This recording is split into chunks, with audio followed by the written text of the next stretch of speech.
Camminare, al giorno d'oggi, è un atto di profonda ribellione.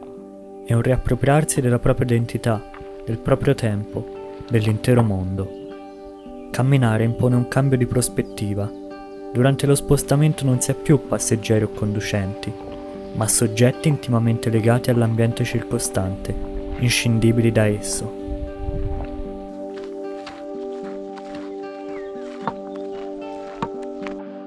Respirare all'unisono con il bosco, vivere al ritmo delle albe e dei tramonti, viaggiare seguendo solo i propri passi, dormire ogni notte sotto un cielo diverso, svegliarsi senza sapere dove ci condurrà il cammino, quali incontri ci riserverà la strada o quanti panorami accoglieranno il nostro sguardo.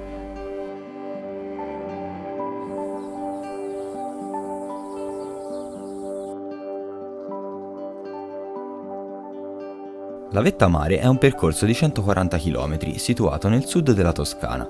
Si parte dalla vetta del Monte Amiata per arrivare a Porto Ercole, nel comune di Monte Argentario. Le 7 tappe in cui si articola permettono di godere appieno delle bellezze nascoste in questo territorio, vivendo un'esperienza unica.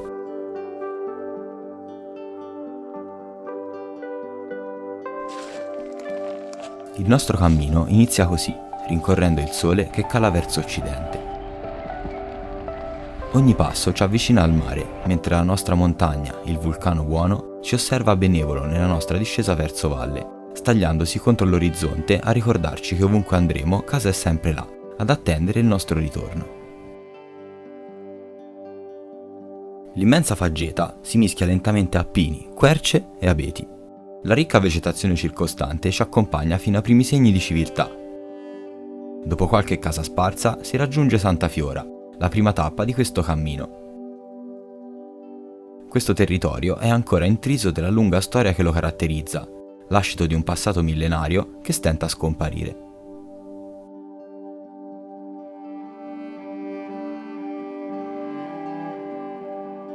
È il paesaggio che cambia a indicarci qual è il confine tra montagna e colline circostanti, propaggini che si estendono ai bordi di ancor più lontane pianure.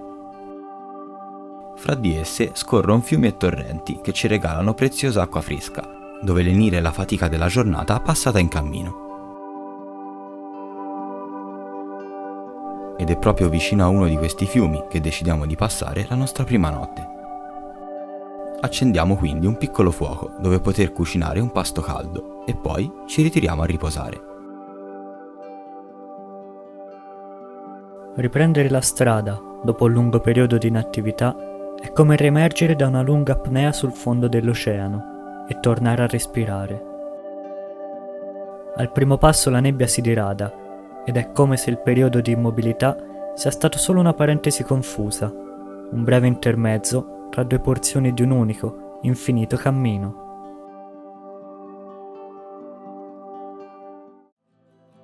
Dopo una buona colazione ed aver sistemato tutto, siamo pronti a ripartire. Antichi sentieri, percorsi da centinaia di anni, ci conducono in piccoli borghi rurali, dove la vita scorre ancora lenta, al ritmo della natura stessa, che non si affretta né si affatica. Riposiamo nelle ore più calde, aspettando pazienti che il sole ci dia un po' di tregua, per poi ripartire. Saliamo ancora, verso la riserva naturale del Monte Penna, e questa è la nostra seconda sosta.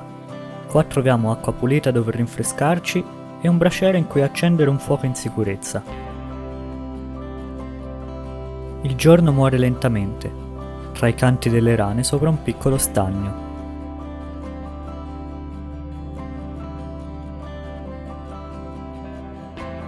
Camminare è la faticosa ricerca dei valori perduti dell'umanità.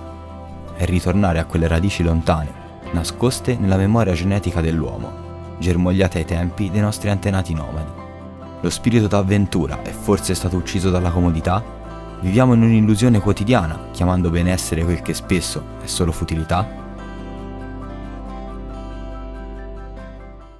Passo dopo passo la pianura si avvicina. Ci stiamo per lasciare alle spalle le ultime colline per addentrarci nel cuore della Maremma. Un tempo una temuta palude e oggi un fertile territorio, abbondante di tradizioni, storia e magia. Improvvisamente ci troviamo a passare stretti sentieri, racchiusi tra alte pareti di roccia. Si tratta delle cosiddette vie cave, scavate probabilmente dal popolo degli Etruschi. Il loro scopo è forse quello di viaggiare sicuri, anche se un alone di mistero avvolge queste antiche genti, le loro usanze e la loro storia, di cui sappiamo purtroppo molto poco. La loro presenza su questo territorio si avverte ancora oggi, dopo più di 2000 anni dalla loro scomparsa. Il borgo di Sovana era un loro antico insediamento e vi arriviamo a metà della giornata. Tutt'oggi abitato, è circondato dai resti della loro civiltà.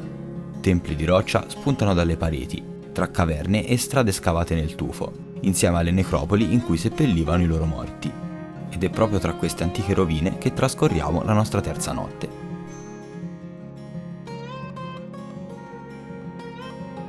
C'è chi si mette in viaggio per raggiungere una meta, chi lo fa per scoprire posti nuovi, chi vuole perdersi o ritrovare se stesso. E poi ci sono quelli come noi, che viaggiano per il piacere di viaggiare, di scoprire paesaggi sempre diversi, di sciogliervisi, anima e corpo, così che divengono parte di noi e noi di essi. Il sentiero devia su strada. Attraversiamo il fiume Fiora e saliamo una collina fino al paese di San Martino sul Fiora, poi una seconda che ci conduce a Poggio Murella.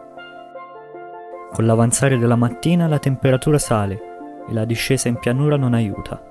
Fa troppo caldo per proseguire e attendiamo il pomeriggio riparati sotto le fronde di gentili acace. La nostra meta successiva sono le cascate del Mulino, a Saturnia. Discendiamo lungo un sentiero che attraversa una distesa di campi coltivati, segno di una fiorente attività contadina. I ruderi di un imponente edificio romano ci rivelano la lunga storia che hanno questi luoghi. Finalmente arriviamo alle terme e ci concediamo un rilassante bagno caldo prima di accamparci. È solamente immergendoti nella natura con tutto te stesso, aprendo il tuo cuore ad essa, che puoi imparare a rispettarla e ad amarla. La gioia e la sofferenza del bosco diventano parte di te, in un processo di trasformazione che non si fermerà mai.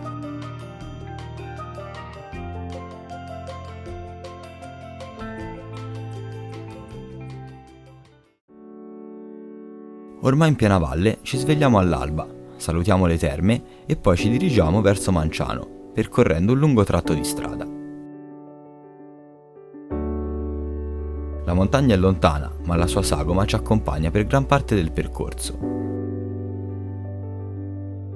Dopo aver riposato e mangiato, ci lasciamo alle spalle il castello con la vista più bella della Maremma e poco più a valle troviamo un posto dove passare la notte.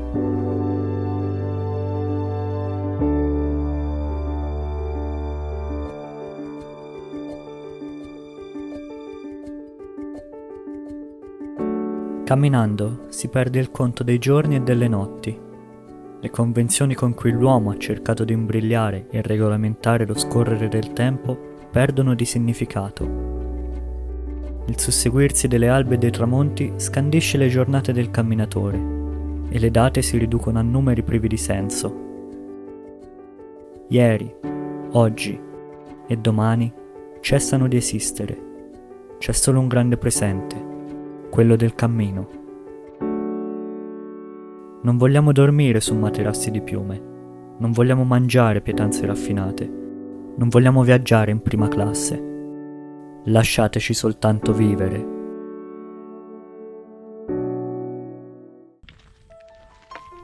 La penultima meta è il paese di Capalbio, che domina sulla costa maremmana. Dopo aver camminato l'intera mattinata tra sentieri, campi e strada, raggiungiamo il piccolo borgo arroccato sulla cima di un colle.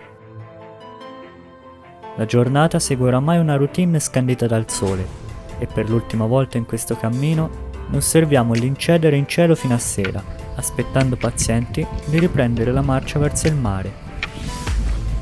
Ogni passo che compi non ti porta solo più avanti, ma anche più in profondità nella natura stessa. E tu cosa sei se non parte di essa? Solo quando avrai lasciato dietro di te tutte le tue paure, i dubbi e le convenzioni in cui la società ti ha imposto di credere, sarai libero.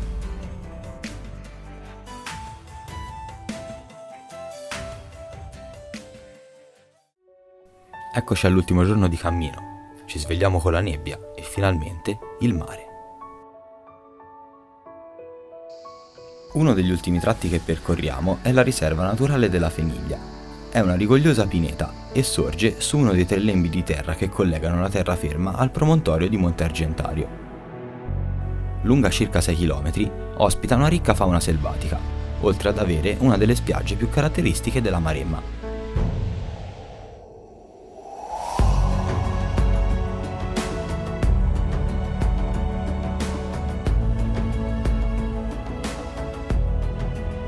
Portercole è vicino. Stanchi ma soddisfatti, camminiamo gli ultimi chilometri che ci separano dal piccolo porto di mare. Sulle colline circostanti possiamo ammirare le antiche fortezze spagnole, vestigia di un non lontano passato. Questo borgo è ricco di storia, a lungo dominato dagli spagnoli, è adesso un'ambita meta turistica, ma la sua particolare bellezza non finisce mai di stupirci.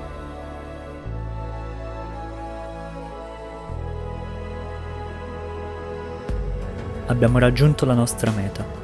Ma cos'è la meta? La fine del viaggio? La destinazione ultima? O solo un'altra tappa lungo un cammino che, in fin dei conti, non ha un vero arrivo? La fermata non è mai definitiva, per l'anima migrante che si nutre di avventura. I nostri passi terminano qui, dove la terra incontra il mare. Lo sciabordio delle onde ci porta all'eco di luoghi lontani, promesse di nuove avventure che aspettano solo di essere vissute. E con questo dolce canto nelle orecchie ci abbandoniamo al meritato riposo.